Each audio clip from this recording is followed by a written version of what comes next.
I'm Mbweha, you can call me Ben, of Team Relentless, and this is the Playbook, where you can come to learn to do something very specific in Star Wars Legion a little bit better, hopefully.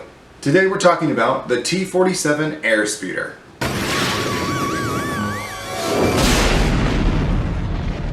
Is that just going to be a thing every time I talk about repulsor vehicles? Yes. Well, honestly, in this particular case, I don't really take offense, because the only thing I have to say about T-47 Airspeeders is, number one, they are trash.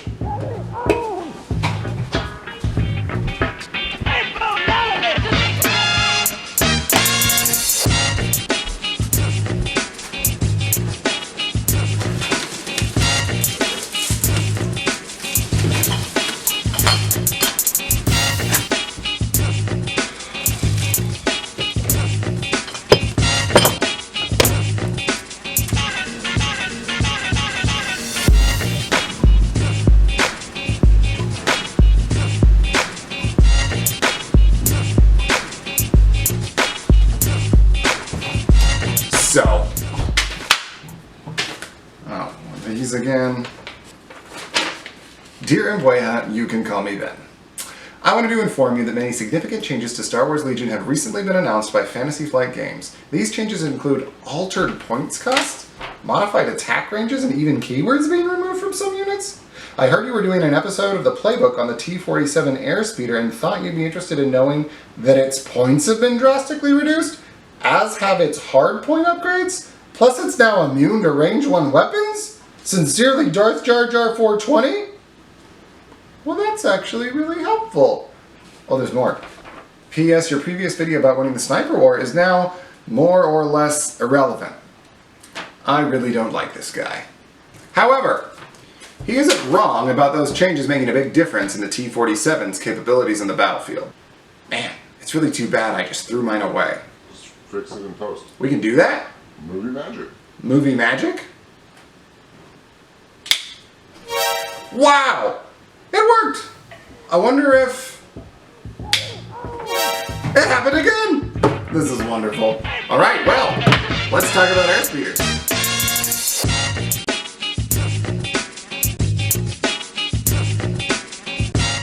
Okay, so for slightly more than the first year of existence in Legion, the T-47 was arguably the best looking model in the entire game, but absolutely the worst model when it came to efficiency in a competitive list. But now that its base point cost has gone down from 175 to 140, and its ground buzzer upgrade has gone from 20 to 10, and its harpoon has gone from 8 to 3, and it's immune to range 1 weapons, this is much more than a pretty model. So let's talk about how to play it. Number 1. T-47s will die. This unit is just too fast and can deal too much damage to be ignored by your enemy. They're going to bring it down. If they don't, it will absolutely wreck their army. Assume it will die, but play it smart so it lives as long as possible. Number 2, upgrades. So the build I like is an outer rim speeder jockey and an HQ uplink. That's it. It comes in at a total of 160 points, is hard to kill, and has activation control so you can keep it alive for hopefully at least 3 rounds. If you can spare 10 more points, the ground buzzer really is a great upgrade for the points, assuming you can fire it at least twice throughout the course of the game. Or for a measly 3 points, you can spear stormtroopers with a harpoon. If you want to get a little crazy and play super heavy theme with Wedge, the harpoon, and an HQ uplink, that build comes in at 158 points. The idea of actually using the harpoon to pivot enemy tanks and chicken walkers to expose their weak points is pretty drool-worthy. And the thought of making an enemy repulsor vehicle with the speeder keyword crash into a tree or fly off the board is enough to make a Sith Lord smile. If you plan to go this route, be sure to bring along some veterans and their Mark II medium blaster detachment. Why? Because the detachment trooper has the fire support keyword, allowing you to add its 4 black dice and critical 2 keyword to your harpoon shot, greatly increasing the odds of you being able to use your tow cable to pivot that enemy vehicle. Number 3, opening strategy. You need to get your T-47 in order on turn 1 so it can go last and not get shot at by a bazillion things before it even activates. This is why I put the HQ uplink on all my T-47 builds. I'd recommend you open with Leia's coordinated bombardment. Super innovative, I know. Once you do activate the Airspeeder, you're going to ideally compulsory move, aim, and shoot. Although if you have a hardpoint upgrade and you could compulsory move, and shoot from both of your arcs, consider doing that instead. So now it's turn 2, and you need to get another order to your T-47s. You're probably going to do that with either turning the tide, push, somebody has to save our skins, or assault. You do you on getting an order to it, but then activate it right away and pew pew more things before number 1 happens and it gets blowed up. In subsequent rounds, get it in order if you can and activate it right away so it can fire more before it goes the way of Dak Router. But never prioritize the Airspeeder over getting objectives, since that's actually how you win this game. Number 4, flight paths. So the overarching goal of flying a T-47 is to be able to compulsory move to set up a shot and then aim and fire. In order to increase the odds of that playing out like that, you want to give your opponent's army a swirly. No, really, you're going to do a sort of swirly maneuver throughout the course of the game. Deploy your Airspeeder towards the end of turn 0 when you already know where the bulk of your opponent's forces are. Position it such so that it can catch an outer edge of your opponent's army after its compulsory move.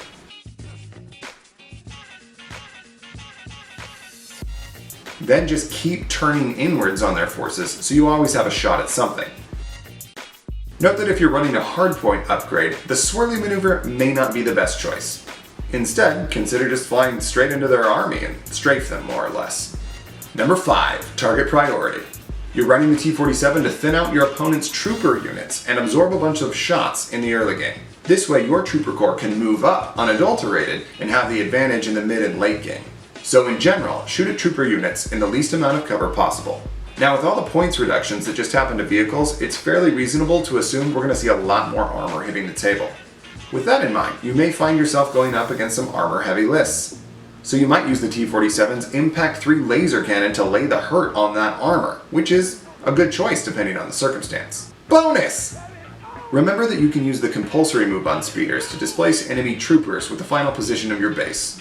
Use this to hand out some extra suppression when able. Remember that your T-47 can score on breakthrough in key positions, so consider trying to peel off and hide from enemy fire on turn 3 or 4 if your speeder is still alive and you're playing one of those objectives.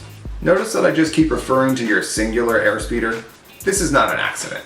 You can definitely make a fun double Airspeeder list, but it's definitely going to be more competitive to run a single Airspeeder.